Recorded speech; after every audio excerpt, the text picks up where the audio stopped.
اعوذ باللہ من الشیطان الرجیم۔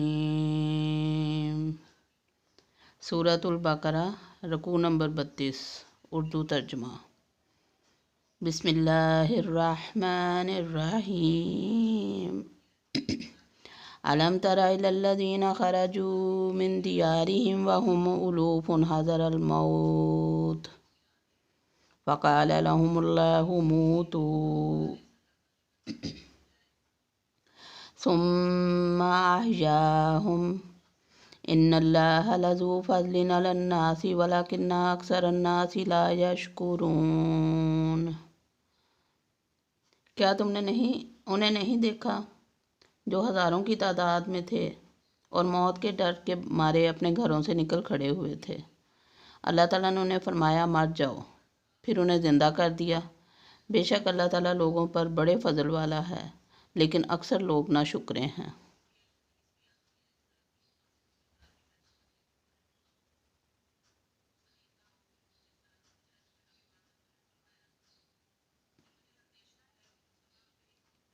وَقَاتِلُوا فِي سَبِيلِ اللَّهِ وَاعْلَمُوا أَنَّ اللَّهَ سَمِيعٌ عَلِيمٌ۔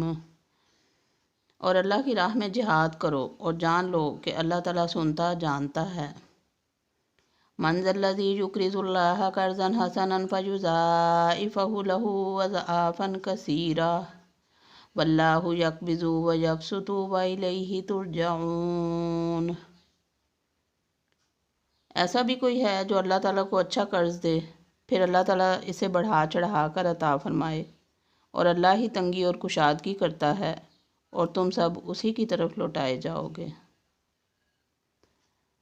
الم تر الی الملأ من بنی اسرائیل من بعد موسیٰ اذ قالوا لنبی لهم ابعث لنا ملکا نقاتل فی سبیل اللہ قال هل عصیتم ان كتب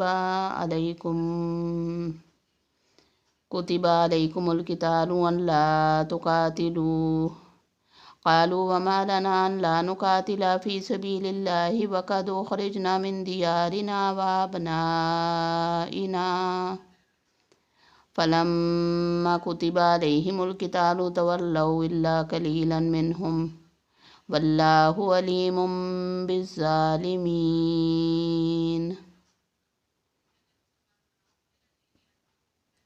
کیا آپ نے حضرت موسیٰ علیہ السلام کے بعد والی بنی اسرائیل کی جماعت کو نہیں دیکھا جب کہ انہوں نے اپنے پیغمبر سے کہا کہ کسی کو ہمارا بادشاہ بنا دیجیے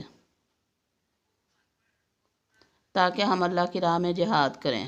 پیغمبر نے کہا کہ ممکن ہے کہ جہاد فرض ہو جانے کے بعد تم جہاد نہ کرو۔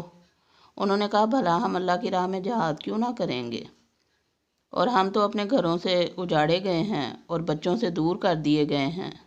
پھر جب ان پر جہاد فرض ہوا تو سوائے تھوڑے سے لوگوں کے سب پھر گئے، اور اللہ تعالیٰ ظالموں کو خوب جانتا ہے۔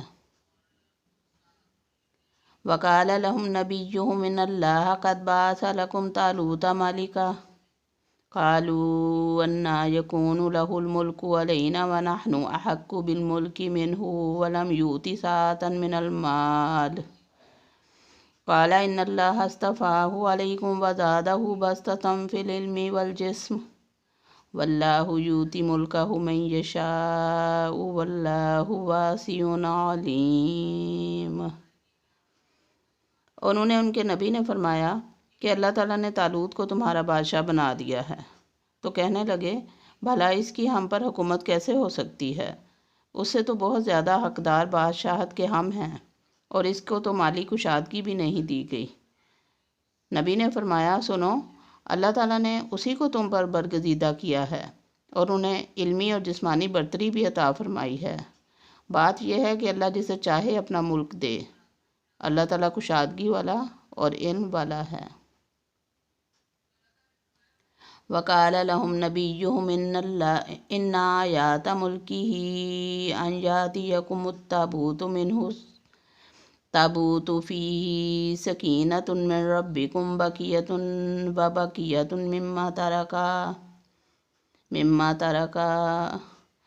مما ترك آل موسى وآل هارون تحمله الملائكة ان فی ذالک لآیات لکم ان کنتم مؤمنین۔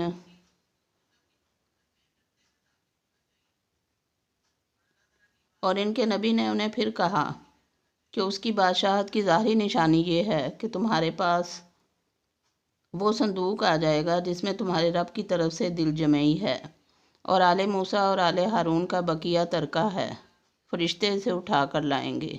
یقیناً یہ تو تمہارے لیے کھلی دلیل ہے اگر تم ایمان والے ہو۔ صدق اللہ العظیم۔